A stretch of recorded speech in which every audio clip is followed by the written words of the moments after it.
America is leading this effort, together with our allies and partners, providing enormous levels of security and humanitarian assistance that we're adding to today, and we're going to continue to do more in the days and weeks ahead. We're crippling Putin's economy with punishing sanctions that's going to only grow more painful over time, with the entire NATO and EU behind us and many other countries. What's at stake here are the principles that the United States and the United Nations and across the world stand for. It's about freedom. It's about the right of people to determine their own future. It's about making sure Ukraine will never be a victory for Putin, no matter what advances he makes on the battlefield. The American people are answering President Zelensky's call for more help, more weapons for Ukraine to defend itself, more tools to fight Russian aggression. And that's what we're doing. In fact, we started our assistance to Ukraine before this war began, as they started to do exercises along the Ukrainian border, the Russians, starting in March of last year. We took the threat of Putin invading very seriously, and we acted on it. We sent Ukraine more security assistance last year, $650 million in weapons, including anti-air and anti-armor equipment, before the invasion, more than we had ever provided before. So when the invasion began, they already had in their hands the kinds of weapons they needed to counter Russian advances. And once the war started, we immediately rushed $350 million in additional aid to further address their needs. Hundreds of anti-air systems, thousands of anti-tank weapons, transport helicopters, armed patrol boats, and other high-mobility vehicles, radar systems that help track incoming artillery and unmanned drones, secure communications equipment and tactical gear, satellite imagery and analysis capacity. And it's clearly helped Ukraine inflict dramatic losses on Russian forces. On Saturday, my administration authorized another $200 million to keep a steady flow of weapons and ammunition moving to Ukraine.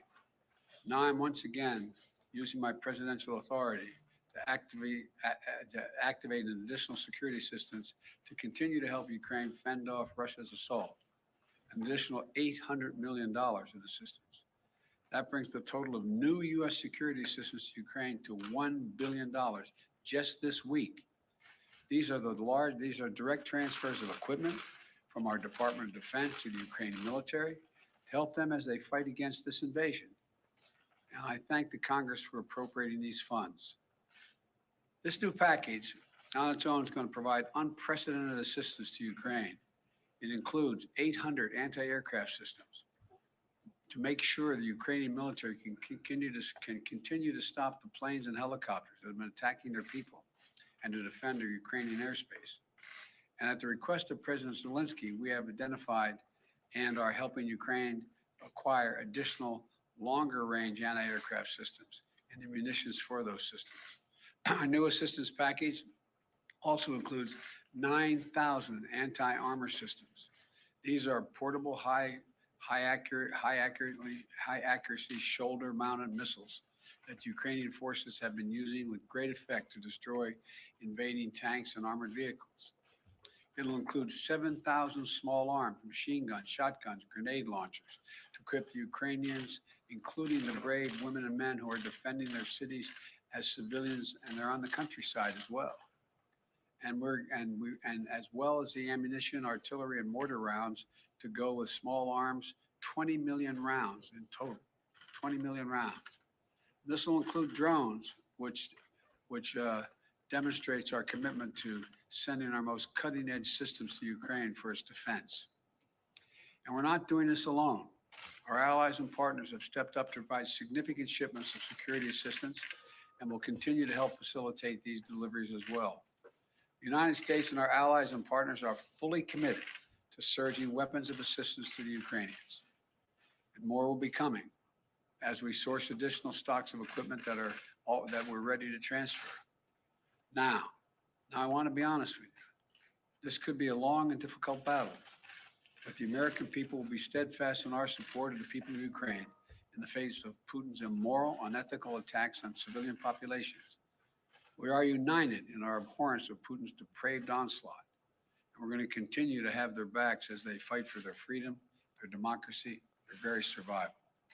We're going to give Ukraine the arms to fight and defend themselves through all the difficult days ahead. We're going to continue to mobilize humanitarian relief to support people within Ukraine and those who have been forced to flee Ukraine. In just the past few weeks, we provided $300 million of humanitarian assistance to the people in Ukraine and in neighboring countries. Tens of thousands of tons of food, water, medicine, and other basic supplies to support the people in need.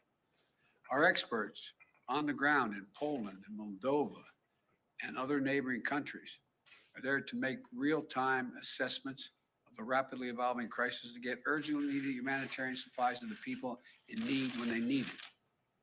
And we will support Ukraine's economy with direct financial assistance as well. And together with our allies and partners, we will keep up the pressure on Putin's crumbling economy, isolating him on the global stage. That's our goal. Make Putin pay the price, weaken his position, while strengthening the hand of the Ukrainians on the battlefield and at the negotiating table. Together with our allies and partners, we're going to stay the course. We'll do everything we can to push for and end this tragic, unnecessary war. This is a struggle that pits the appetites of an autocrat against humankind's desire to be free. And let there be no doubt, no uncertainty, no question. America stands with the forces of freedom. We always have and we always will. Thank you all and God bless you. And I'm going to walk over and sign this bill to allow the drawdown of those materials. And may God protect their young Ukrainians who are out there defending their country.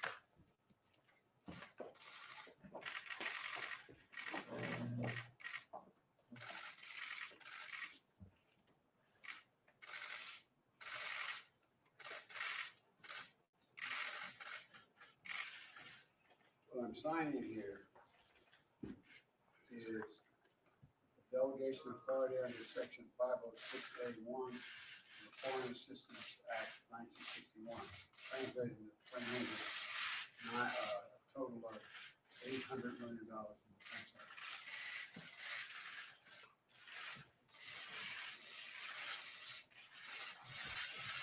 Mr. President, what will it take for you to send the Polish MiGs that President Zelensky is asking for? I'm not going to comment on that right now. I'm not going to comment any other than what I told you. Thank you. Well, Mr. President,